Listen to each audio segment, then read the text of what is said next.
The first arrow shattered a little girl's festival lantern. Nobody screamed. Not yet. For one strange second, the crowd simply stared as sparks exploded across the autumn sky. Then a second arrow tore through a palace guard's throat, blood splashed across white stone, and the kingdom descended into chaos. Mothers grabbed their children. Merchants abandoned their stalls. Guards rushed forward as a deadly storm of arrows rained from the rooftops. But this wasn't a random attack. The assassins had come for two specific targets. The royal heirs, Princess Lyra and Prince Kael, stood frozen in terror, completely exposed, while death fell from the sky. No guard could reach them in time, and no one could save them. Except an ordinary Omega teacher named Elara Vale. Without thinking, she ran straight into the arrow storm and threw herself over the children, using her own body as a shield. She thought she was risking her life to save a prince and princess. She was wrong, because before the night was over, the kingdom's ancient royal wolves would kneel before her. A secret buried for 200 years would begin to surface, and powerful people would start killing to keep one terrifying truth hidden. Elara Vale was never supposed to be found. The first arrow punched through a little girl's festival lantern. Nobody screamed. Not yet. The lantern exploded into sparks above the crowd, and for one strange second everyone simply stared, confused. Then a second arrow slammed into a palace guard's throat. Blood sprayed across white stone. The guard collapsed, and chaos erupted. People scattered in every direction. Mothers grabbed children. Merchants overturned carts trying to escape. Musicians dropped their instruments and ran. The joyful sounds of the Autumn Hunt Festival transformed into terrified screams. High above the courtyard, hidden figures stood on distant rooftops. More bows lifted. More arrows flew. A black storm descended from the sky. The targets were obvious. The royal cubs. Princess Elara Ashford stood frozen near the fountain. Her little brother Kael grabbed her hand. Neither child moved. Neither child understood what was happening. Around them, adults panicked. Guards rushed forward. But they were too far away. Too slow. And death was already falling. Across the courtyard, Elara Vale saw the arrows. Saw the children. Saw the impossible distance between them and safety. Something inside her moved before her mind could think. Ran. West. People crashed into her. Someone shouted. Another person grabbed her arm. She pulled free. The world became a blur of fear and noise. Only the children remained clear. Only them. The first arrow struck the ground beside her. The second hit a wooden stall. The third shattered stone. She didn't stop. Lyra finally saw her. Miss Elara. The girl's terrified voice cut through the chaos. Elara reached them and threw herself forward. Her body covered both children. An arrow sliced across her shoulder. Pain exploded instantly. Brutal. But she didn't move. Another arrow landed beside her head. Then another. And another. The arrows came so fast they sounded like heavy rain striking stone. Around her, screams echoed. Somewhere nearby, wolves howled. The sound sent chills through every person in the courtyard. The royal dire wolves. The ancient guardians of Silver Hollow. They almost never left their territory near Moonkeep's northern forest. Yet now their voices thundered across the kingdom. A warning. Promise. Threat. Elara wrapped her arms tighter around the cubs. "It's okay," she whispered. It wasn't okay. Nothing was okay. But the children needed to hear it. Kael buried his face against her chest. The little prince was shaking. Lyra clung to her sleeve. "Don't leave us." 3 simple words. 3 words that broke something inside her heart. Because nobody had ever asked her to stay before. Not really. Not in a way that mattered. All her life Elara had been useful, needed, helpful. But never important, never chosen, never seen. Yet right now these frightened children looked at her as though she was the only safe thing left in the world. The arrow storm suddenly stopped. Silence followed. Heavy. Unnatural. The kind of silence that arrives after disaster. Slowly, cautiously, Elara lifted her head. The courtyard looked like a battlefield. Broken stalls, scattered belongings, injured guards, terrified citizens. And standing at the center of it all was Alpha King Rowan Ashford. The crowd parted instantly for him. He moved through the destruction like a storm wrapped in human skin. Powerful, controlled. Every step carried authority. Every glance carried danger. His silver eyes searched the crowd, then found his children. Relief flashed across his face. Only for a moment. Then it vanished behind the mask of a king. He reached them quickly. Lyra. The princess burst into tears. Father. Kale ran into his arms. The Alpha King pulled both children close. For several seconds he simply held them. Not as a ruler. Not as a legend. As a father. Then his gaze shifted. Toward Elara. Blood stained her sleeve. Her shoulder trembled from pain. Yet she was still trying to comfort the cubs instead of herself. Rowan studied her quietly. Longer than necessary. Long enough for her to become uncomfortable. You protected them. His voice was low. Simple. Direct. Elara looked away. It was the closest thing to do. The answer surprised him. Most people would have called themselves brave. Most would have wanted recognition. Praise.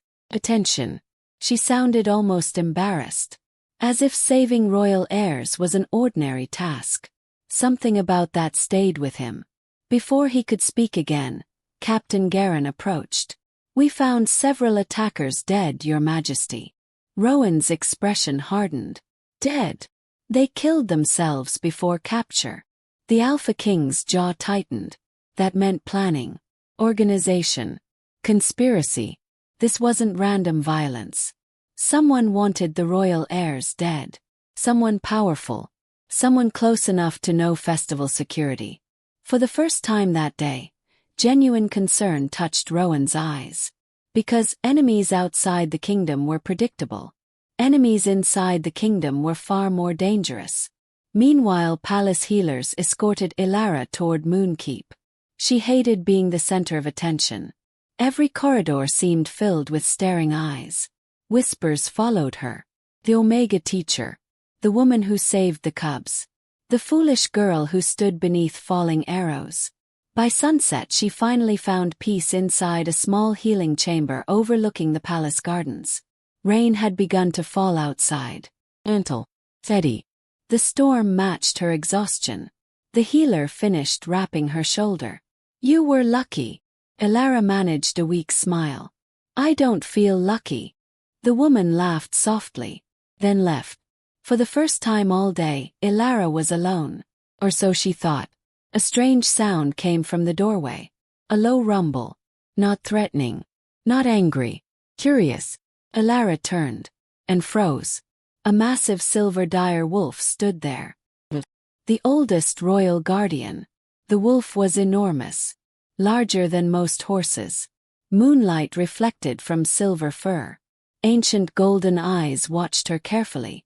Every story in Silverhollow said the dire wolves trusted almost nobody. Even nobles kept their distance. Yet Ash stepped into the room. Slowly. Silently. Then lay beside her bed. Elara stared. The wolf stared back. Neither moved. A second shadow appeared. Then a third. Bramble entered. Followed by young Frost. All three wolves surrounded her. As though standing guard. As though protecting something precious. Minutes later, servants arrived and nearly fainted. Word spread through Moonkeep faster than wildfire. The wolves had chosen someone. An Omega. Impossible. Unheard of. By midnight, Rowan himself entered the chamber. He stopped the moment he saw the scene. 3 royal dire wolves surrounding Elara. Watching over her. Protecting her. Ash slowly lifted his head. The ancient wolf looked at the Alpha King. Then looked at Elara. And lowered his massive head onto the edge of her bed. Almost like a bow. Almost like recognition. Rowan's heartbeat slowed. Because suddenly he remembered something. Story. An old story his grandmother once told him. A forgotten tale buried deep within royal history. A tale about wolves choosing guardians before kingdoms fell, before wars began, before secrets surfaced. And for the first time since the attack, genuine unease crept through him. Because if the story was true, then Elara Vale had not just saved his children. She had awakened something the kingdom had forgotten centuries ago. And somewhere beneath Moonkeep Palace, hidden in the royal archives, a masked figure quietly removed a dusty ancient record. A record containing one name. Vale. Why would someone risk everything to erase that name? The scream came before sunrise. It echoed through Moonkeep Palace like a blade cutting through silence. A maid stumbled backward out of the royal archives, her face drained of color. The record is gone. Within minutes, guards flooded the ancient library halls. Archivists rushed from room to room. Doors slammed. Orders echoed. Somebody had broken into the most protected section of the archives during the night. And they had stolen exactly one document. Nothing else. Not gold. Not royal decrees. Not military reports. Just a single record. A record containing the name Vale. Far above the commotion, Elara knew none of it. She was asleep. Or trying to be. The healing chamber was quiet except for the steady rhythm of rain tapping against the windows. Her shoulder throbbed every time she moved. Sleep came in short fragments. Pain always dragged her back. Then she felt something warm against her hand. Elara blinked. Morning light spilled through the curtains. And Ash was still there.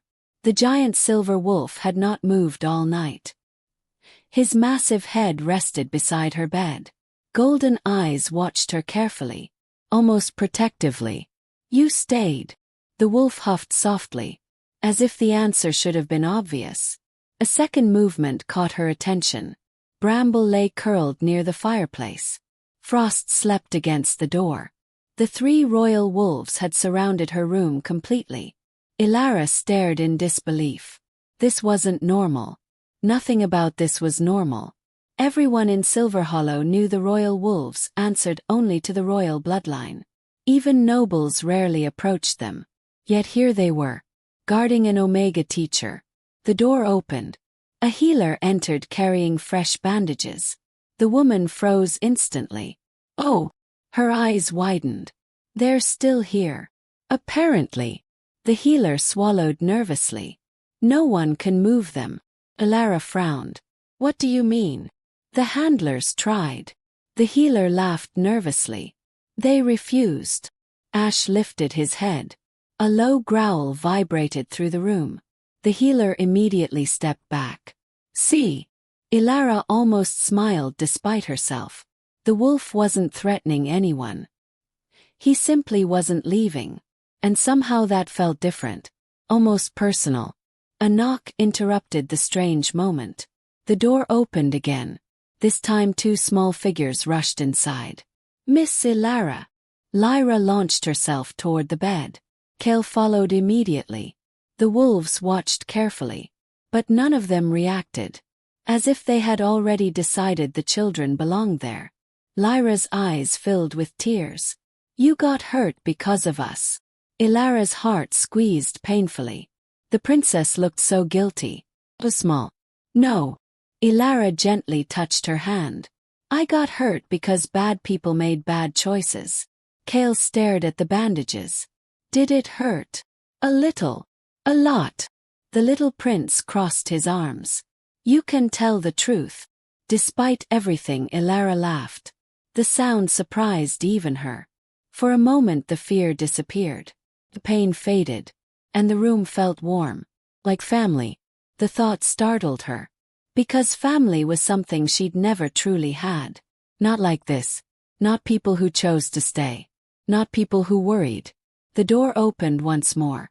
This time silence followed. Heavy silence. The children immediately straightened. Even the wolves became alert. Alpha King Rowan Ashford entered. The room felt smaller instantly. Not because he was intimidating. Because his presence carried weight. Responsibility. Authority. The burden of an entire kingdom. His silver eyes moved across the room. The children. The wolves. Then Elara. For several seconds nobody spoke. Rowan finally broke the silence. "How are your injuries?" Simple words, yet somehow sincere. Elara sat up carefully. "I'll survive." One corner of his mouth almost moved. Almost. "The healers say you ignored their instructions twice already." The children betrayed her immediately. 3 times, Kale corrected. Elara glared at him. The prince grinned. To her surprise, Rowan's eyes softened slightly. Only slightly, but enough to reveal the father beneath the king. "Rest is not a suggestion. I know. You aren't following it. I've never been very talented at resting." The answer escaped before she could stop it. For the first time, Rowan looked genuinely amused. The moment vanished quickly. But she noticed, and strangely, he noticed that she noticed. A quiet pause settled between them. Not uncomfortable, just unfamiliar.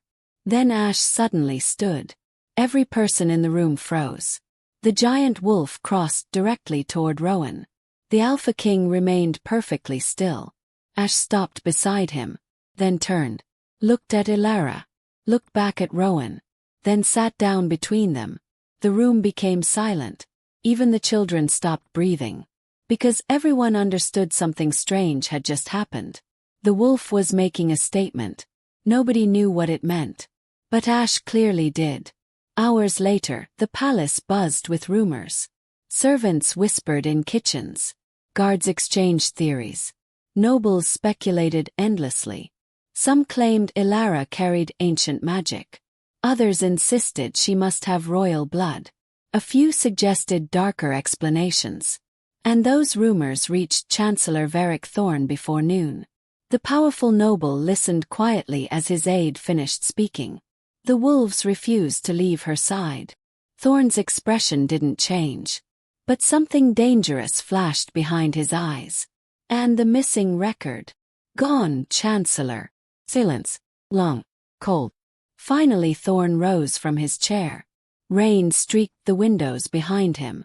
Gray skies darkened the room. "Interesting." The aide swallowed. "What should we do?" Thorn looked toward the palace courtyard. Toward the healing wing. Toward the Omega girl everyone suddenly couldn't stop talking about. "Watch her." "Because of the wolves?" "No." His smile never reached his eyes. "Because someone stole a record before dawn." The aide frowned. "What record?" Thorn walked toward the fire. Held out one hand. Watched the flames dance. Then spoke quietly. "The only record that should never have been found." Back in the healing chamber, evening settled across Moonkeep. Rain continued falling. The children had finally gone. The healers insisted Elara sleep. Yet sleep refused to come. Too many questions circled her mind. Why were the wolves here? Why had Ash bowed? Why did the Alpha King keep looking at her like he was trying to solve a puzzle? And why did she feel as though something enormous had started moving beneath the surface of the kingdom? A soft scratching sound interrupted her thoughts. Ash was standing near the window. Alert. Focused. Listening. The silver wolf suddenly growled. "Whoa. Dangerous." Not at her. Something outside. Elara slowly rose from the bed. Pain shot through her shoulder. She ignored it. Ash never took his eyes off the darkness beyond the glass. Then Frost joined him. Then Bramble. All 3 wolves stared into the rain.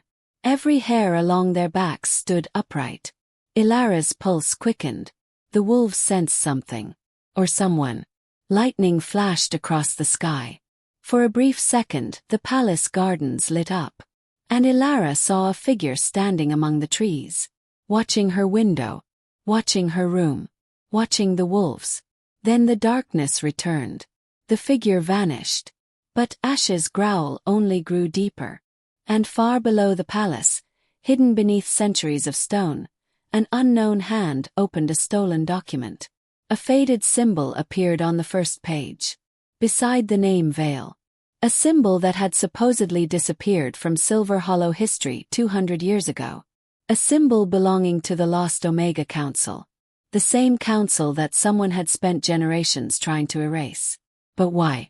And what did Elara have to do with it? The wolf attacked. At least that's what everyone thought. The palace servant barely had time to scream before Ash lunged across the corridor. A tray crashed onto the floor. Silver plates scattered. Hot tea exploded across stone tiles. Guards reached for weapons instantly.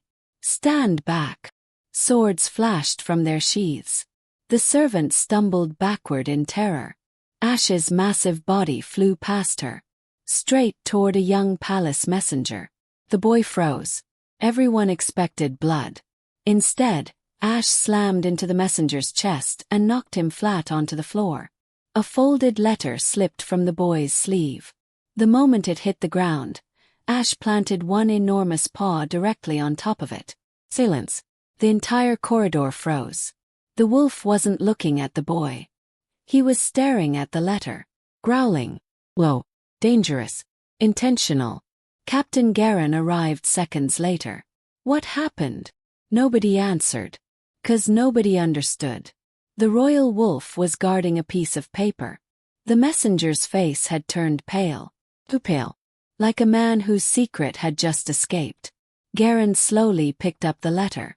The seal was broken. No royal markings. No official stamp. Yet the moment he opened it, his expression darkened. Take him. 2 guards grabbed the messenger instantly. The boy panicked. I didn't do anything. Garen's eyes never left the page. Then why are you carrying messages written in cipher? The messenger stopped talking. Ash stepped away from the letter, satisfied, as if his work was done. And for the second time in 3 days, the wolves had exposed something no human had noticed. Far above the corridor, Elara watched everything from a balcony. Confusion tightened inside her chest. The wolves weren't behaving like animals. They were behaving like guardians, as if they understood things nobody else could see. Somehow, they had chosen her. The thought still felt unreal. By the next morning, the rain had finally stopped. Sunlight spilled across Moonkeep Palace. The kingdom seemed determined to pretend nothing had changed. Servants returned to work. Children resumed lessons. The kitchens filled with laughter. Life continued. But beneath the surface, everyone felt it. Something was wrong. Something was moving. And nobody knew where it would strike next. Elara decided she couldn't stay in bed any longer. The healers disagreed. Strongly. You need another week. I need fresh air. You need rest. I'll walk slowly. The healer sighed dramatically. You are impossible. Elara smiled. I've heard that before. Half an hour later she stood in the palace gardens. The autumn air felt wonderful.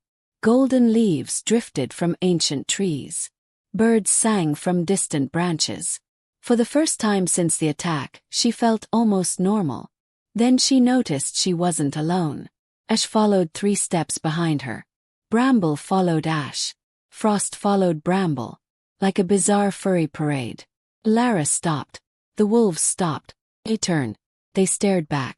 She moved again. They moved again. Oh no! Frost tilted his head. You're following me. The young wolf wagged his tail. Elara groaned. This was becoming ridiculous. A group of noble ladies passed nearby. Their conversation stopped immediately. All eyes fixed on the wolves. Then on Elara. The whispers started. Again. That's her. The Omega. The wolves chose her. How? Nobody knew. Least of all Elara. She continued walking. Ignoring the attention. Ignoring the whispers. Ignoring the way people suddenly stepped aside whenever she approached. The strangest part wasn't the fear. It was the respect. For years she'd walked these same paths. Nobody had noticed her. Now everyone did. And somehow that felt uncomfortable. Because she hadn't changed. Only their perception had. The realization stayed with her all morning. Until she reached the estate schoolhouse. The moment she opened the door, chaos greeted her. 2 boys were arguing. A girl was crying. 3 younger children were hiding beneath a table. and somebody had apparently released a chicken indoors. Elara stared. The children stared back. Then everyone started talking at once. Miss Elara. He took my book. She cheated. The chicken bit me. Normal. Beautifully normal. Relief washed through her. This was familiar territory. Children made sense. Politics didn't. Mysteries didn't. Royal wolves definitely didn't. But children she understood. Within 20 minutes the arguments were settled. The crying stopped. The chicken was captured. Peace returned. Or as much peace as 20 energetic children could manage. Unfortunately, someone else had been watching. From outside the classroom window. Alpha King Rowan Ashford. He had intended to observe for only a minute. Instead he remained nearly an hour. Watching. Listening. Learning. Because every report he received about Elara seemed incomplete. People described her bravery, her kindness, her connection with the wolves. Yet none of those explanations captured what he saw now. Competence. Quiet competence. The rare kind. The kind that solved problems without demanding praise. A little boy approached Elara with tears in his eyes. My brother says I'm stupid. Classroom grew quiet. The child's voice carried genuine pain. Elara crouched beside him. No. The boy looked down. He says I always learn slower. Learning slower doesn't mean learning less. The boy hesitated. Really? Really? She pointed toward a small oak tree outside. See that tree? The child nodded. It grew slower than the others. Is that bad? Elara smiled. It's the strongest tree in the courtyard. The boy considered this carefully, then smiled. And Rowan found himself unexpectedly impressed. Because she hadn't simply comforted the child. She had given him something stronger. Confidence. The kind that lasted. The Alpha King quietly stepped away from the window. Something about Elara unsettled him. Not because she was dangerous. Because she revealed things. Weaknesses in systems. Problems others ignored. The attack. The wolves. The missing record. And now this. Every path somehow led back to her. As though fate had placed a single stone into still water, and the entire kingdom was feeling the ripples. Later that afternoon, another ripple appeared. Small one. Easy to miss. Elara was helping inventory classroom supplies when she noticed several pages missing from official records. She frowned. Checked again. Then again. Something wasn't right. The numbers didn't match. Food deliveries were larger than reported. Winter supplies were disappearing. Yet no explanation existed. Most people would have ignored it. Elara couldn't. Not because she was suspicious. Because she was practical. And practical people noticed when numbers lied. By evening she carried the records to her cousin Theo. The young scholar adjusted his glasses. Studied the pages. Then frowned. These figures are wrong. I thought so. Theo turned another page. Then another. His expression slowly changed. Concern replacing curiosity. Elara. What? I think someone altered these records. The room suddenly felt colder. Outside, clouds gathered above Moonkeep once more. Storm was coming. Inside the palace. Not outside it. Theo reached toward a dusty shelf. Pulled out an old ledger. Compared dates. Compared names. Then froze. His face lost color. What is it? Theo looked at her. Not as a cousin. Not as a scholar. As someone who had just discovered something dangerous. I found another name. Elara's pulse quickened. What name? Theo swallowed. Then slowly turned the ancient page toward her. At the top was a title written in fading ink. Council of Omega Advisors. A government body nobody had heard of in nearly 2 centuries. A council that officially never existed. Yet there it was. Recorded. Documented. Real. And beside one of the oldest signatures in Silver Hollow history was the surname Vale. The same surname someone had stolen records to hide. The same surname Elara carried. The same surname the wolves seemed to recognize. Theo stared at her. Elara stared at the page. And somewhere deep beneath Moonkeep Palace, hidden in darkness, another person was already learning that the lost records had not been destroyed after all. They had only been hidden. The question was, how far would someone go to keep those secrets buried? The bookshelf moved. Not slowly. Not with some dramatic grinding sound from an old legend. Simply shifted. One moment archivist Helena Moss was reaching for a dusty volume. The next, an entire section of shelving slid 3 inches to the left. Then stopped. Helena froze. The candle in her hand trembled. For a second she wondered if she had imagined it. Then a cold draft touched her face. Coming from behind the wall. Her pulse jumped. The archives beneath Moonkeep were centuries old. Every archivist knew stories about hidden chambers and forgotten tunnels. Nobody believed them. Till now. Helena slowly placed her hand against the shelf. Whoosh. The wood moved again. A narrow darkness opened beyond it. And from somewhere deep inside that darkness came the faint sound of footsteps. Someone was already down there. The archivist backed away immediately. Fear rushed through her. Because nobody should have known this passage existed. Nobody. 3 floors above, Elara stared at the ancient ledger on Theo's desk. The name remained exactly where she had left it. Well, the ink had faded with age. But it was unmistakable. The surname of one of the Omega advisors who had once served the kingdom. Her surname. Theo rubbed his forehead. I checked 6 records. And the council was real. Elara's stomach tightened. But everyone says it never existed. That's because someone wanted people to believe that. The answer settled heavily between them. Outside the library windows, clouds drifted across a pale autumn sky. The world looked peaceful. The kind of peaceful that hides storms. Theo carefully turned another page. Each document revealed pieces of a forgotten history. Omega advisors had once helped govern Silverhollow. They handled education, agriculture, trade agreements, community disputes. Some had even advised Alpha Kings directly. Then 200 years ago, they vanished. No explanation. No official decree. Nothing. As if they had simply been erased. Elara frowned. People don't disappear from history by accident. No. Theo's expression darkened. They disappear because someone removes them. The words hung in the air. Dangerous words. Because if the council had been erased deliberately, someone powerful had benefited. And powerful people rarely enjoyed losing secrets. A sudden knock interrupted them. Before either could answer, the door opened. Sh walked in. Followed by Bramble. Then Frost.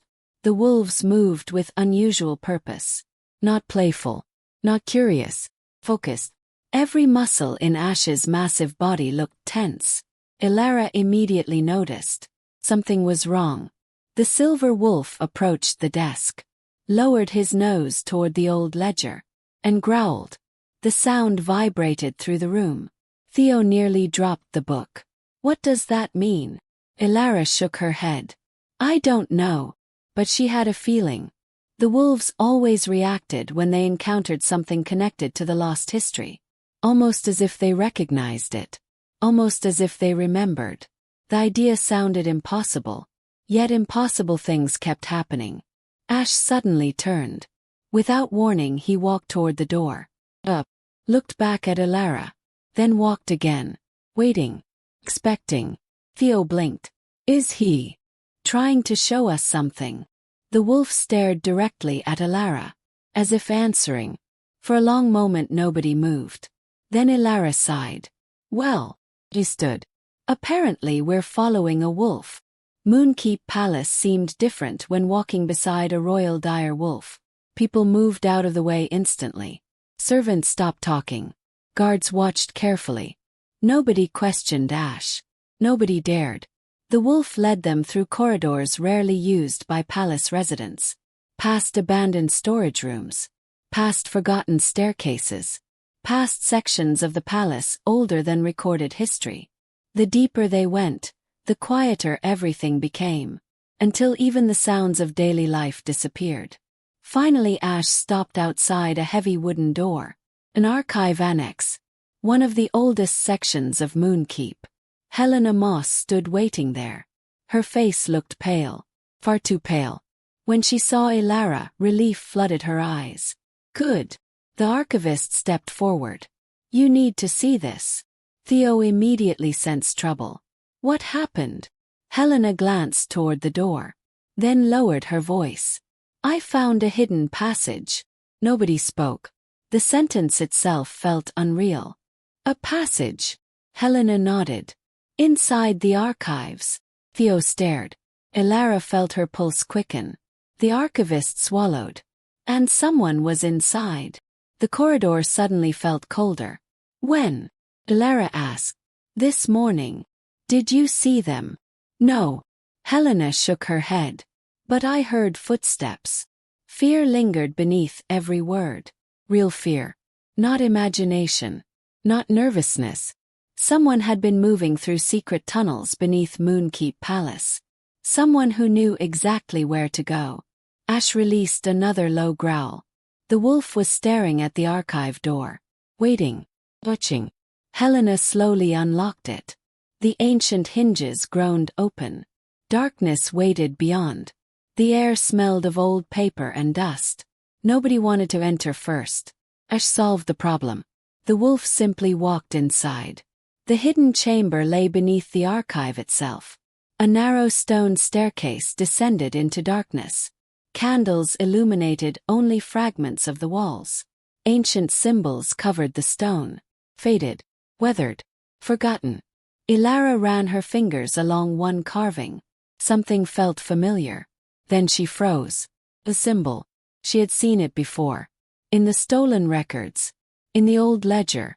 The mark of the Omega Council. Her heart skipped. Theo noticed immediately. It's the same symbol. Helena nodded. Exactly. The realization hit all of them at once. This place belonged to the Council. Not metaphorically. Literally. A secret archive hidden beneath the kingdom. Protected for centuries. And somehow forgotten. The chamber opened into a larger room. Shelves lined the walls. Thousands of documents sat untouched beneath layers of dust. History. Real history. Not the version people had been taught. The version someone had tried to bury. Elara slowly approached one shelf. Her hands trembled. She pulled out a record, opened it, and stared. The document described meetings between Omega advisors and Alpha Kings. Policies. Recommendations. The council had been respected. Trusted. Essential. Everything modern history claimed was false. A movement behind her interrupted the discovery. Ash had crossed the room. The wolf stood before a stone pedestal. On top rested a sealed wooden box. Unlike everything else in the chamber, the box looked recently disturbed. Someone had touched it. Recently. Very recently. Theo carefully lifted the lid. Inside lay several missing records. The stolen records. Including the one containing the Vale name. Helena gasped. They were hidden here. No. A deep voice echoed behind them. Everyone spun around. Alpha King Rowan Ashford stood at the entrance. His expression was unreadable. Dangerously calm. The kind of calm that appears before storms. The records weren't hidden. Silence filled the chamber. Rowan stepped forward. His gaze settled on the box. Then on the symbols covering the walls. Then finally on Elara. They were recovered. Nobody spoke. The Alpha King held up a folded document. One he had clearly been reading. His silver eyes darkened. Because someone spent 2 centuries rewriting the kingdom's history. The room became silent. Even the wolves stopped moving. Then Rowan unfolded the paper. Single page. One page capable of changing everything. At the bottom was a list of signatures. Powerful names. Ancient noble families. Families still influential today. Families who had apparently voted to dissolve the Omega Council. Not publicly. Secretly. And beside several signatures was something even worse. Evidence. Proof. Records showing payments. Bribe. Political deals. Corruption. The council hadn't disappeared naturally. Had been destroyed. Deliberately. The implications struck everyone at once. Because if those families had descendants, if those descendants still held power, then the people responsible might still be sitting inside the royal court today. A cold silence settled over the hidden chamber. Then Ash suddenly snarled. A violent sound. Warning. Danger. The wolf stared toward the tunnel entrance. Every instinct inside him had awakened. Someone else was down here. Listening. Watching. And as a shadow moved beyond the candlelight, Rowan's hand slowly moved toward the sword at his side. The question was no longer whether the kingdom had a secret. The question was, who was willing to kill to keep it buried? The scream echoed through the tunnel. Then a body hit the stone floor. Hard. Everyone spun toward the sound. Rowan's sword was already in his hand. Ash exploded forward like a silver storm. The dire wolf vanished into the darkness between one heartbeat and the next. Crash followed. Then another. Someone cursed. Someone ran. Torchlight flickered wildly across ancient walls. "Stay behind me," Rowan ordered. His voice wasn't loud. It didn't need to be. Authority rolled off him naturally. Elara obeyed, though every instinct pushed her toward the chaos. The hidden chamber suddenly felt much smaller, much more dangerous. Ash's growls thundered through the tunnel. The sound seemed almost unnatural underground. Ancient. Predatory. The sound of something that existed long before kingdoms. Captain Garen burst into the chamber with 4 guards. "We heard the wolf." "Good," Rowan replied. "Seal every exit." The captain nodded immediately. No questions. No hesitation. Within moments, boots pounded through the passageways. The hunt began. Minutes later Ash returned. Alone. The silver wolf's fur bristled with frustration. Whoever had been listening had escaped. But not before leaving something behind. Piece of black cloth. Torn during the chase. Garen examined it carefully. His expression darkened. "This isn't common fabric." "What is it?" Elara asked. The captain looked up. "Noble tailoring." Silence settled over the chamber. The answer was somehow worse than expected. Not an outsider. Not a random thief. Someone connected to the court. Someone close enough to hear whispers. Close enough to be afraid. Very afraid. Because secrets only scare people when they're true. 3 days later winter arrived. Far too early. Snow began falling before dawn. By midday, the road surrounding Moonkeep had vanished beneath white drifts. Travelers hurried toward shelter. Merchants abandoned planned journeys. Farmers rushed livestock indoors. The kingdom wasn't ready. Neither was the palace. Standing beside a frost-covered window, Elara watched the snowfall thicken. "It's too early." Cook Agnes nodded grimly. 3 weeks too early. The older woman continued kneading bread dough. The kitchen bustled with nervous energy. Everyone understood what early winter meant. Supply shortages. Transportation delays. Hungry villages. Cold homes. Problems. Lots of problems. Outside snow swallowed the world. Inside, the palace prepared for hardship. The Alpha King called emergency meetings. Storehouses were inspected. Routes were reassessed. Resources counted. Everyone suddenly had work. Everyone except Elara. Or at least that's what the healers wanted. "You still need rest." "I'm walking." "Too much." "I'm standing." "Also too much." Elara sighed. The healer crossed her arms. "You're impossible." "Apparently." The woman pointed directly at her. "That isn't a compliment." Yet by evening Elara found herself helping anyway. Because sitting still while people struggled felt wrong. Always had. Always would. She began in the kitchens. Then moved to inventory records. Then supply lists. Then community requests arriving from nearby villages. One task became 3. 3 became 10. Before she realized it, she had organized half the emergency preparations. Nobody asked her to. She simply noticed things that needed doing. And did them. The strange part. People listened. A month ago most nobles barely knew her name. Now servants actively sought her advice. Guards trusted her observations. Even administrators started asking questions. Recognition felt unfamiliar. Not unpleasant, just strange. Late that night she carried several supply reports toward the council offices. The corridors were nearly empty. Only candlelight illuminated the palace. Outside, snow tapped gently against stained glass windows. The world felt peaceful. For a moment. Then she heard crying. Quiet. Hidden. Elara stopped. The sound came from a nearby sitting room. She pushed the door open carefully. Princess Lyra sat alone beside the fireplace. Tears glistened in her eyes. The sight instantly broke Elara's heart. What happened? Lyra quickly wiped her face. Nothing. Lie. Children always believed adults couldn't recognize lies. Adults simply pretended not to notice. Elara sat beside her. For several moments neither spoke. The fire crackled softly. Snow drifted outside. Finally Lyra whispered. Everyone almost died. The words landed heavily. Not dramatic.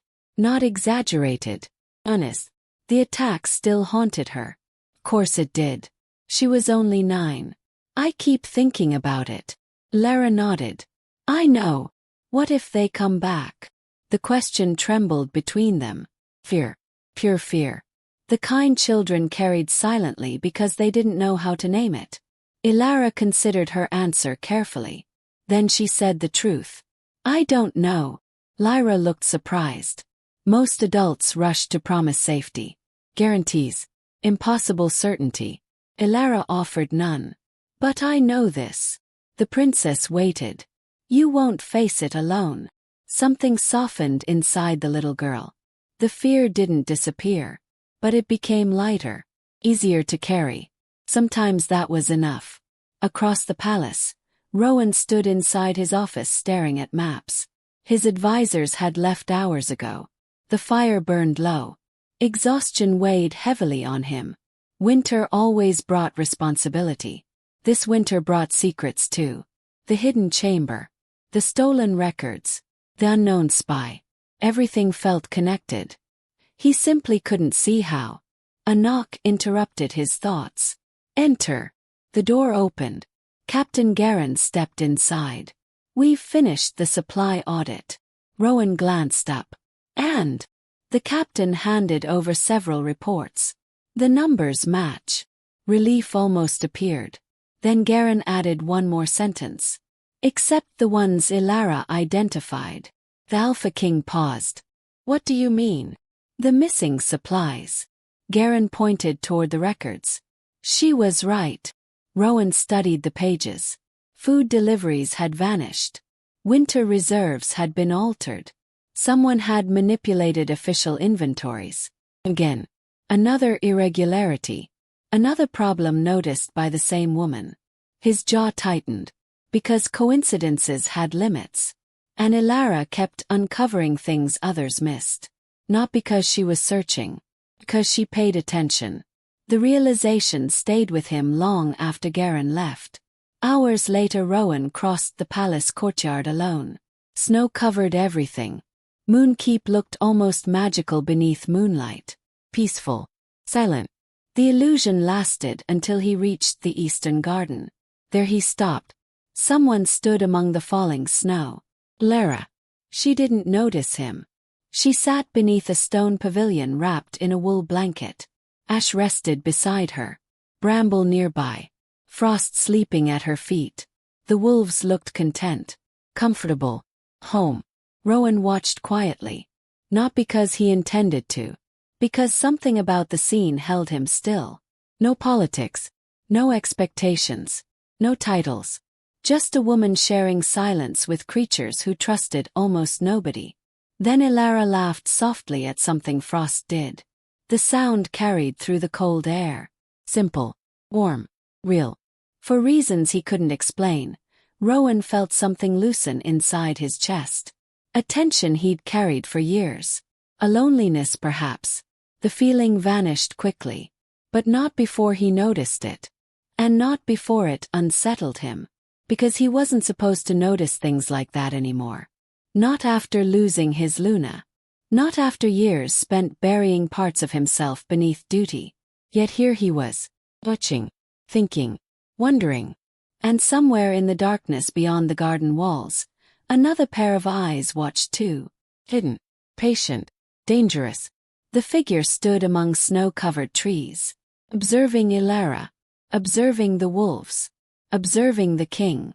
Then slowly, deliberately, the stranger pushed a folded piece of parchment beneath a stone near the garden entrance.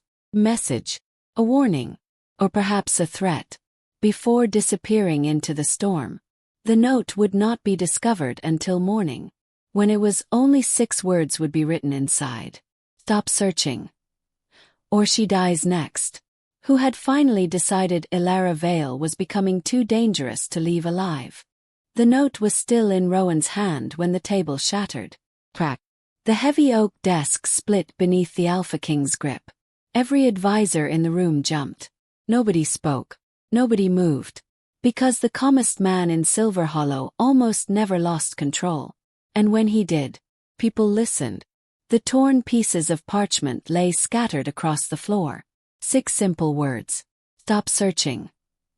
Or she dies next. Threat. Direct. Personal. Not against the crown. Not against the kingdom. Against Elara. The realization settled over the room like ice. Captain Garin broke the silence first. We can place guards around her immediately. Rowan's silver eyes remained fixed on the note. Do it. The captain nodded. 20 guards. 30. Several advisors exchanged glances. 30 guards for a teacher. For an Omega. The number itself was shocking. But nobody argued. Because everyone understood something dangerous. Whoever sent that message wasn't afraid of threatening the royal family. That meant confidence, resources, power. And powerful enemies rarely traveled alone. Rowan slowly stood. The moment we stop searching, they win. One of the older nobles cleared his throat. Your Majesty, perhaps discretion would be wise. The room became silent. The noble immediately regretted speaking. Rowan looked at him. Not angrily. Worse, coldly. You believe threatening innocent people should be rewarded? No, I merely. They attacked children. The Alpha King's voice remained controlled. They manipulated records. Another step. They erased history. Another. And now they're threatening a woman because she's asking questions. Nobody spoke again. The discussion was over. Elara learned about the threat an hour later. And hated every second of it. This is ridiculous. Captain Garin sighed. The expression suggested he'd already had this conversation several times. It isn't ridiculous. I'm a teacher. You're also the person someone threatened to murder. That sounds dramatic. It sounds accurate. Elara crossed her arms. Outside the schoolhouse windows, snow drifted gently across the courtyard. The scene looked peaceful, almost beautiful, which somehow made everything worse. Because danger should look dangerous. Not beautiful. Not quiet. Not hidden behind falling snow. The captain pointed toward the window. 4 guards stood outside. 6 more occupied nearby positions. Others patrolled surrounding hallways. You have protection. I have an army. Good. Elara groaned. The captain almost smiled. Almost.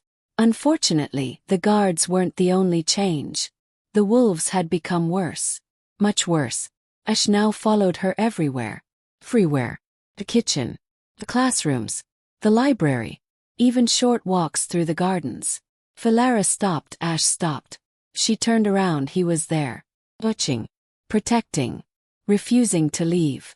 The giant wolf had apparently appointed himself her personal guardian. Nobody had asked for her opinion. By afternoon, Frost had joined the conspiracy. The younger wolf refused to leave her side. When she sat down, he sat beside her. When she stood up, he stood too. At one point she woke from a short nap to discover Frost using her foot as a pillow. The wolf looked entirely satisfied with the arrangement. Elara was beginning to suspect the wolves enjoyed being difficult. That evening the snowfall intensified. Moonkeep disappeared beneath a blanket of white. Fireplaces burned throughout the palace. Warm light glowed behind every window. For most people it was a cozy winter evening. For Rowan it was another night without answers. He stood in the hidden archive chamber beneath the palace. Ancient documents covered the table before him. Records, correspondence, council reports. Piece by piece, a forgotten history emerged. The Omega Council had never been weak. That was the first surprise. For generations they had influenced agriculture, trade, education, and public welfare. Kingdoms prospered under their guidance. Villages flourished. Famine decreased. Conflict lessened. Then came the second surprise. They had not disappeared willingly. Several final reports described increasing political pressure. Debt, harassment, financial manipulation. A coordinated effort to destroy their influence. Someone had dismantled them carefully, patiently, deliberately. Rowan stared at the evidence. The pattern felt familiar. Because the same thing was happening now. Someone was manipulating records again. Threatening witnesses again. Trying to bury information again. History wasn't repeating itself. It had never truly ended. A soft growl interrupted his thoughts. The wolf stood beside the archive entrance. Alert, focused, watching Rowan. The Alpha King frowned. Something wrong. He turned. Walked toward a distant shelf. Up. Then looked back. The same behavior. The same strange insistence. As though the wolf wanted him to follow. Rowan sighed. I'm taking directions from wolves now. Ash remained completely unimpressed. The wolf simply waited. Eventually Rowan followed. The shelf appeared ordinary. Ancient records. Nothing unusual. Then he noticed one loose stone hidden behind the books. Carefully he pulled it free. Something metallic fell into his hand. Silver. Very old. The Alpha King stared. Because hidden beside the key was a single folded note. 3 words written in fading ink. For the Guardian. A chill moved down his spine. Guardian. The same title mentioned repeatedly throughout Omega Council records. A title connected to forgotten traditions. Forgotten responsibilities. Somehow. Connected to Elara. Later that night, Elara couldn't sleep. The threat lingered in her mind. Not because she feared for herself. Because she feared for everyone else. The children. Theo. Agnes. People connected to her. People easier to hurt. Outside, snow continued falling. The palace corridors had gone quiet. Most residents slept. Only the occasional guard remained awake. Elara wrapped a blanket around her shoulders and wandered toward a small balcony overlooking the northern gardens. The cold air bit instantly. Yet the view was beautiful. Moonlight reflected across fresh snow. The kingdom looked peaceful. Almost enchanted.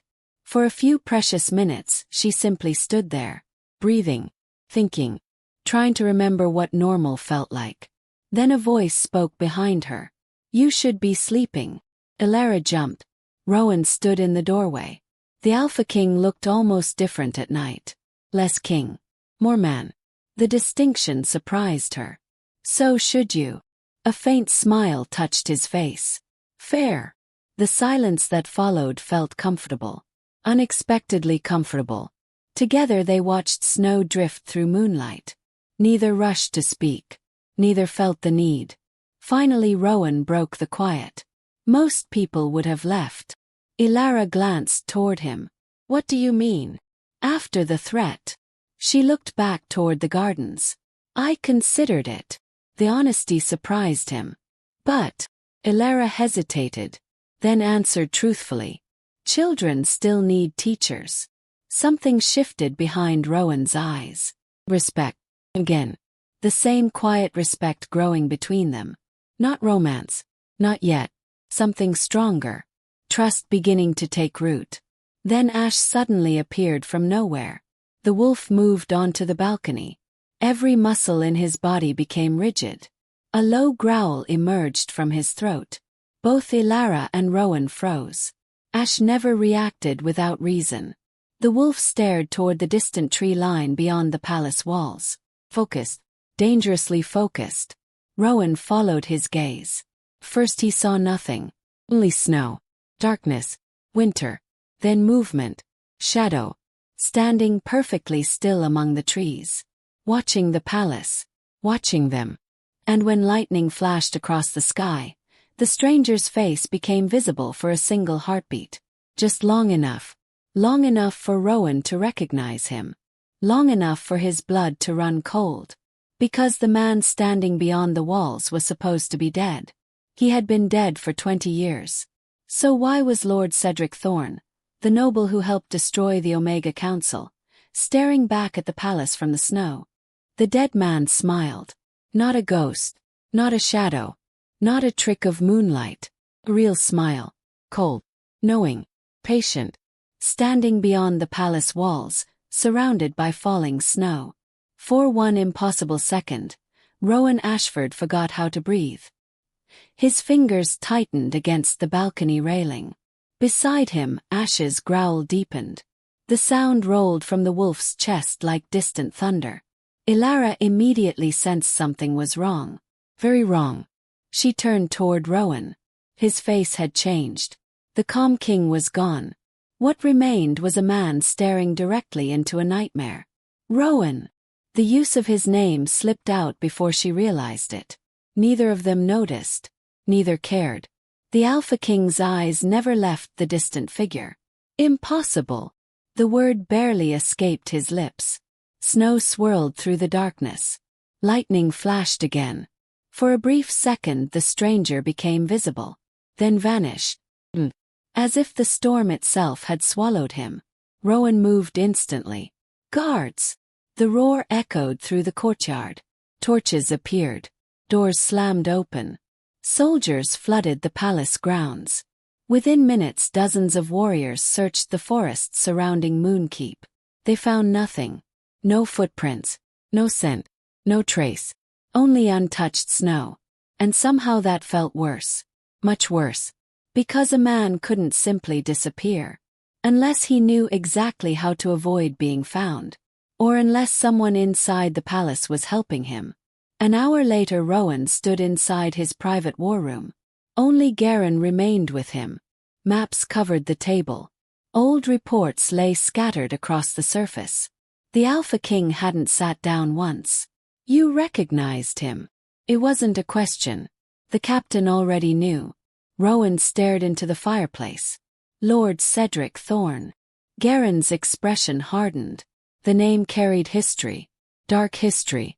You're certain? Yes. The answer came immediately. Too immediately. Because some faces never left memory. Especially the faces attached to regret. 20 years earlier, Cedric Thorne had been one of the most powerful nobles in Silverhollow. Respected. Influential. Trusted. Until a hunting accident claimed his life. At least officially. The body had never been recovered. Most believed wolves carried him away during a blizzard. A tragedy. Mystery. Closed chapter. Now that chapter had just walked out of the snow. Alive. Watching. Waiting. The implications were terrifying. Because Cedric Thorne wasn't merely a noble. He had been one of the architects behind the destruction of the Omega Council. One of the signatures hidden inside the secret records. One of the men who benefited most from their disappearance. Garen slowly exhaled. If he's alive. He knows we're getting close. Silence followed. Heavy. Dangerous. Because both men understood what came next. People killed to protect secrets. And this secret had survived 2 centuries. Meanwhile, Elara couldn't stop thinking. Sleep felt impossible. The image of Rowan's face haunted her. Not fear. Not exactly. Recognition. The kind that came from seeing someone long buried. The kind that opened old wounds. She sat beside the fireplace in her chamber. Sh rested nearby. The wolf hadn't slept either. Neither had Bramble. Or Frost. The wolves seemed restless. Alert. Almost anxious. Elara studied them carefully. The realization struck suddenly. The wolves knew. Not everything. But something. Every major discovery somehow connected to them. The hidden archives. The stolen records. The strange symbols. The title Guardian. The wolves always reacted first. Always. What are you trying to tell me? Ash lifted his head. Golden eyes met hers. Ancient eyes. Wise eyes. For a strange moment, Elara felt as though the wolf understood every word.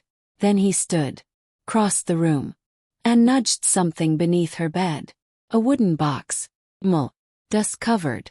Forgotten. Elara frowned. She had never seen it before. Carefully she pulled it free. The lid creaked open. Inside lay letters. Old letters. Very old.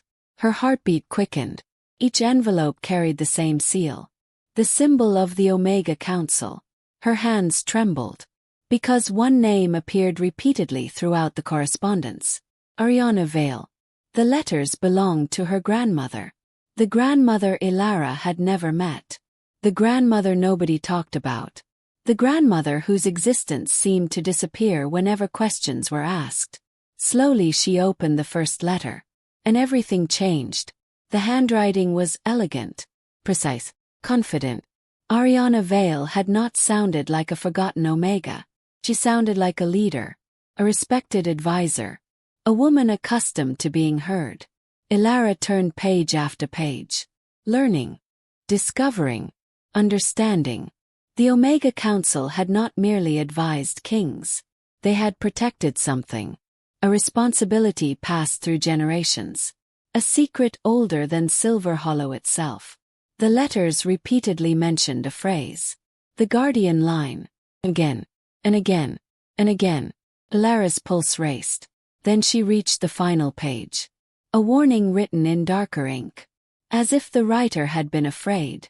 If the council falls, the Guardian must remain hidden. The wolves will know. The wolves always know. Elara stared at the sentence. Her breath caught. The wolves will know. Suddenly dozens of strange moments clicked together. Choosing her. Bow. The protection. The trust. The recognition. They weren't random. They weren't accidents. The wolves hadn't chosen Elara. They had recognized her. The next morning brought another shock. A messenger arrived before sunrise. Breathless. Terrified. Covered in snow. The northern village. The young man struggled to speak. It's gone. The room fell silent. What do you mean gone? Garen asked. The records. The messenger swallowed. The village archives burned during the night. Rowan immediately stood. Every instinct screamed warning.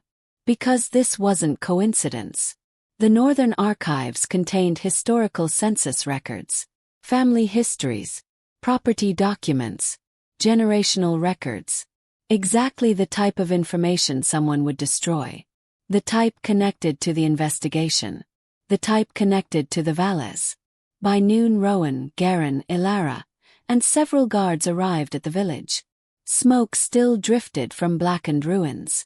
Snow covered everything else. Children stood silently beside their families. Villagers watched in shock. An entire archive reduced to ash. Then Elara noticed something. A single cabinet remained untouched. Everything around it had burned. Everything except one locked drawer. The sight made no sense. Fire didn't choose. Fire consumed. Unless someone wanted that drawer found. Carefully Garen forced it open. Inside lay one surviving document. Nothing else. Just a single folded page. Waiting. Almost deliberately. Rowan opened it.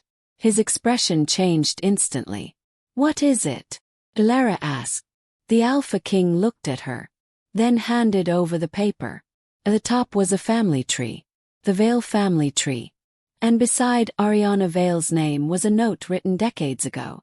A note that made Elara's blood run cold. Guardian line confirmed. Child hidden for protection. Below it was another name. Not Ariana. Not Elara. A name nobody expected. A name connected directly to the royal family.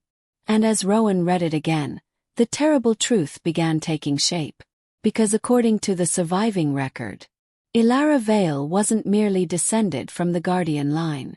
She was connected to the Ashford bloodline itself. But how could that be? And who had spent 20 years murdering, erasing, and hiding records to keep that connection secret? The paper slipped from Elara's fingers. Not because she wanted to drop it. Because her hands had suddenly forgotten how to hold anything. The wind swept across the burned ruins of the village archive. Snow swirled through blackened beams. Sh growled. Whoa. Easy. Everyone stood frozen. The surviving document trembled on the ground between them. One page. Name. One impossible connection. Rowan bent and picked it up again. His eyes moved across the faded writing for what felt like the 100th time. The words refused to change. Refused to become reasonable. Refused to make sense. Yet there they remained. Guardian line confirmed. Child hidden for protection. And beneath that, a name tied directly to House Ashford. The royal family. The ruling bloodline of Silverhollow. Elara swallowed. That's impossible. Nobody answered. 'Cause nobody could prove it was. Captain Guerin looked troubled. For perhaps the first time since Elara met him. If this record is authentic. It is, Rowan interrupted. The certainty in his voice made everyone look at him. The Alpha King stared toward the mountains. Toward memories only he possessed. My grandfather once mentioned a scandal. His jaw tightened. Only once. The snow seemed to fall more quietly. As though the world itself was listening. What kind of scandal? Elara asked. Rowan hesitated. That alone was unusual. Kings rarely hesitated. Especially Rowan. Finally he spoke. There was a royal daughter. The words hung heavily in the cold air. Ashford blood. Nobody moved. Nobody breathed. She disappeared. Elara felt her pulse quicken. What happened to her? No one knows. Rowan's expression darkened. Officially she died during a winter plague. Officially. The word mattered. Because official stories had become increasingly unreliable lately. The hidden archives proved that. The erased council proved that. The dead man walking through snow proved that. Elara looked at the document again. A terrible possibility began forming. What if she didn't die? The silence that followed felt dangerous. Because everyone had just reached the same conclusion. The journey back to Moonkeep felt longer than usual. Snow covered the roads. Gray clouds stretched endlessly overhead. Nobody spoke much. Each person remained trapped inside their own thoughts. For Elara, the questions felt endless. Who was Ariana Vale really? Why had her grandmother hidden so much? Why did the wolves recognize her? Why did ancient records connect her family to the throne? And perhaps most frightening of all, why had someone spent decades killing the truth? Across from her, Rowan remained silent as well. Yet his attention kept drifting toward her. Not intentionally. Simply happened. Every new discovery somehow placed Elara closer to the center of the mystery. Not because she wanted attention. Not because she sought power. Because history seemed determined to drag her into the light. The realization unsettled him. Because people connected to dangerous truths rarely remained safe. By evening, Moonkeep Palace had transformed into a fortress. Additional guards patrolled every entrance. Watchtowers remained staffed throughout the night. Even the servants felt the tension. Whispers spread through corridors. Rumors multiplied. Something was happening. Nobody knew exactly what. But everyone sensed it. Inside the royal library, Theo sat surrounded by stacks of ancient records. Books covered nearly every surface. Candles burned low. His eyes hurt. His back hurt. His patience was disappearing. Yet he refused to stop. because somewhere inside these records was an answer. Then suddenly, he found it. Theo froze. His heartbeat accelerated. Slowly he pulled the document closer. Read it again. Then again. The information remained unchanged. A cold chill traveled down his spine. Oh no! The words escaped before he realized it. Because the record wasn't about Elara. It was about Cedric Thorne. And according to official history, the dead noble wasn't supposed to have children. Yet this document listed one son. Born in secret. Protected. Hidden. The page even included a name. Cedric Thorne. The current chancellor. The most powerful noble in Silver Hollow after the king himself. Theo's face lost color. 'Cause suddenly everything made sense. The missing records. The stolen documents. The sabotage. The threats. The lies. Someone wasn't protecting the past. Someone was protecting their family. Elsewhere in the palace, Elara sought something she hadn't realized she needed. Normalcy. She found it in the kitchens. The warm scent of bread greeted her instantly. Firelight danced across stone walls. Cook Agnes stood exactly where she always stood, commanding the room like a general leading troops into battle. The older woman glanced up. "You're thinking too loudly." Elara blinked. "What?" Agnes pointed a spoon at her. "That face." "What face?" "The one that says you're carrying the weight of the world." Despite everything, Elara laughed. The sound felt unfamiliar. "Needed." Agnes handed her a cup of tea. No questions. No demands. Resi. The simple kindness nearly broke her. Because for days everyone treated her like a mystery. Symbol. Secret. Target. Agnes treated her like Elara. Nothing more. Nothing less. The warmth of the cup spread through her hands. For several minutes neither woman spoke. The silence felt comforting. Then Agnes quietly said something unexpected. "You know." Elara looked up. "Important people spend their lives trying to become important." The cook stirred a pot thoughtfully. "The funny thing is they usually fail." A small smile touched her lips. "But people like you." Elara frowned. "What about people like me?" Agnes shrugged. "They become important without noticing." The words lingered long after the conversation ended. Near midnight, Rowan stood alone in the northern tower. Snowstorms surrounded Moonkeep. The kingdom slept beneath white blankets. Yet sleep felt impossible. The discovery in the village changed everything. Not politically, personally. Because if the records were true, Elara carried Ashford blood. Distant blood perhaps, ancient blood. But blood nonetheless. Which meant every threat against her suddenly became more complicated. More dangerous. A soft knock interrupted his thoughts. "Enter." Theo rushed inside. Breathing hard. Holding documents. The scholar looked terrified. And excited. Terrible combination. "I found something." Rowan immediately straightened. "What?" Theo handed over the records. The Alpha King read silently. With each line his expression darkened.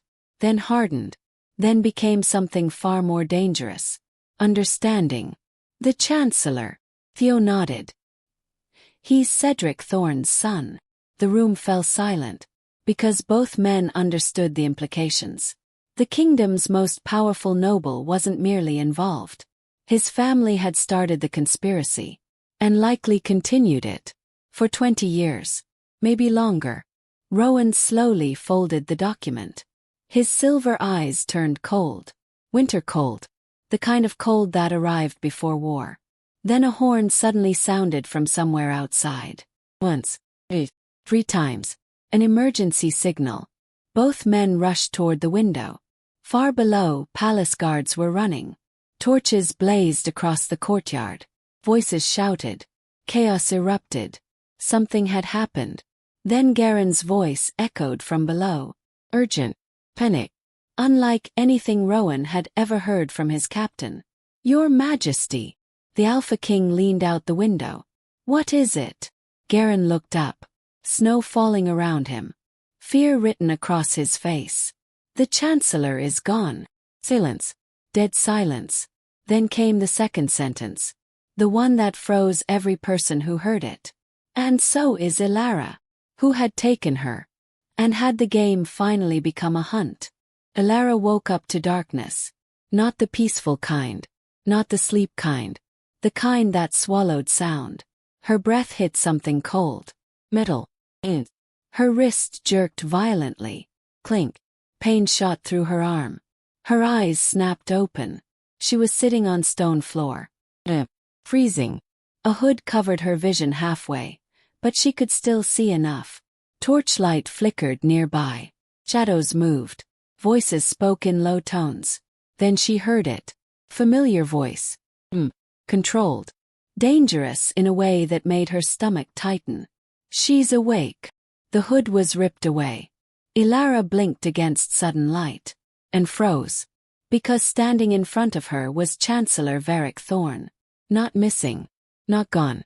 Very much present. And smiling. Not kindly. Not warmly. Like a man who had finally stopped pretending. Good morning, Miss Vale. Her blood ran cold. Where am I? Varric tilted his head slightly. A place where inconvenient questions stopped being asked. Elara tried to stand. Chains pulled her back down instantly. Her wrists burned. She glanced around. Stone chamber. Hidden. Not royal. Not official. Underground. And far from Moonkeep. Varric crouched slightly. You've been very disruptive. I'm a teacher. Faint smile. That's what makes it worse. Then his voice lowered. You don't know what you're touching. Elara stared at him. I know you erased records. That smile faded. For the first time. Careful. His tone sharpened. Because now the mask was slipping. Far away, Moonkeep Palace exploded into chaos. Rowan moved like a storm breaking chains. Seal every gate. Guards ran. Torches ignited. Doors slammed. The entire palace turned into a living weapon. Garen stood in the center of the courtyard, shouting orders. Search every corridor. No one leaves alive or unseen. But Rowan wasn't listening anymore. He was staring at the empty space where Elara had been reported last seen. Near the Western Archives. Near Theo's study. Near everything that had led to this disaster. His jaw clenched so hard it hurt. Trace her scent, he ordered Ash. The silver wolf didn't hesitate. He lowered his head. Sniffed the ground. Once. Then froze. Every muscle in his body went rigid. Growled. Low. Broken. Confused. Rowan stepped closer. What is it? The wolf moved. Not forward. Not back. In circles. Uncertain. That was wrong. Ash was never uncertain. Then he stopped. Looked at Rowan. And for the first time, fear flashed in his eyes. Because Elara's scent didn't end. Fractured. As if she had been taken through something unnatural. Something hidden. Something that bent distance itself. Rowan felt something cold settle in his chest. Teleportation arrays. Garen whispered. Rowan didn't answer. Because his mind had already gone somewhere worse. Someone inside the kingdom had access to forbidden transport magic. Something sealed centuries ago. Something used only during war. And now, used for her. Back in the underground chamber, Elara tested the chains again. Useless. Varric watched calmly. You won't break them. I have to try. Why? He stood again. Walked slowly around her like she was a puzzle. Because you think effort changes fate. Elara looked up at him. No. I think silence lets monsters win. That made him stop. Just for a second. Then his expression hardened. You really are her. Elara frowned. Her. Varric turned away slightly. For a moment, something older crossed his face. Not anger. Not pride. Something closer to memory. The Guardian line always produced people like you. Elara's pulse quickened. You know about it. Of course I do. He laughed softly. It's my family's greatest failure. That word landed heavy. Failure. Not hatred. Not victory. Failure. Elara's voice dropped. What did you do? Varric turned back. And this time there was no mask left. We didn't destroy the council. Beep. We replaced it. The chamber felt colder. Outside the torchlight flickered. As if even fire didn't want to stay. Varric crouched again. You think history is erased violently? He shook his head. No. It is rewritten politely. Elara stared at him. And for the first time, fear wasn't about chains. It was about understanding. Moonkeep's war room was overflowing. Maps torn open. Reports scattered. Voices overlapping. Kiss. Rowan stood in the center like a blade held still. Find the Chancellor's private routes. Check old noble tunnels. Search every abandoned estate. Garen interrupted. We already are. Rowan slammed his hand on the table. Then expand it. Silence fell. Because no one dared argue with that tone. Ash suddenly entered. He dropped something onto the table. Piece of cloth. Same fabric from Act 5. Noble tailoring. Garen frowned. It's from the palace. Rowan picked it up slowly. No. Was. From inside it. The implication hit everyone at once. The Chancellor didn't act alone. He had help. Someone still inside Moonkeep. Traitor. Rowan's eyes darkened. Lock down every noble wing. Garen nodded. Then hesitated. And Elara? The question cut deeper than expected. Rowan's jaw tightened. She's still alive. It wasn't a guess. It was certainty. Because something inside him refused the alternative. But that didn't make it easier. If Varric Thorn had taken her, it meant he was confident, prepared, and worse. Close. Too close. Elara watched Varric carefully. Every word mattered now. Every breath mattered. Because fear without information was useless. You said you replaced the council. Varric nodded. Yes. Why? He smiled faintly. Because Omegas were becoming too powerful again. That answer hit differently. Not emotional. Not personal. Political. Controlled. Your grandmother was one of them, he continued. Elara stiffened. And she found something. His voice dropped. Something that should never have existed. Elara's throat tightened. What? Varric stepped closer. Too close now. Proof that the Alpha bloodline and Guardian bloodline were never separate. Silence. The chamber seemed to stop existing. Elara whispered. That's impossible. Is it? He tilted his head. Then explain why Ashford kings always survived wars no one else could. Or why Guardian wolves only respond to Ashford heirs. Elara's heart pounded. No. But even as she denied it, the wolves, the reactions, Ash's recognition, Rowan's presence around her, it all aligned too perfectly.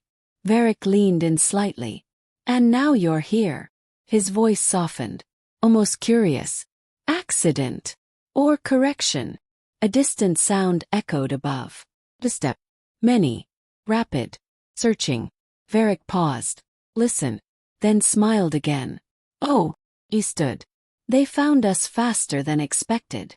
Elara's eyes widened. Who? But even before he answered, a massive explosion echoed through the stone ceiling. Dust rained down. The chamber shook violently. Varric looked upward. Unbothered. Your king. He turned back to her. And he looks angry. Another explosion. Closer. Chains rattled. Elara's breath quickened. Varric stepped away slowly. This is where things become interesting. He reached the far wall. Pressed his hand against stone. A hidden door began to open. Before stepping through, he looked back at her one last time. Oh, Elara. She glared at him. Yes. His smile returned. Final. You were never kidnapped. You were retrieved. The door closed. Darkness followed. And above her head, the entire palace was tearing itself apart to find her. But what if the truth wasn't about rescue at all?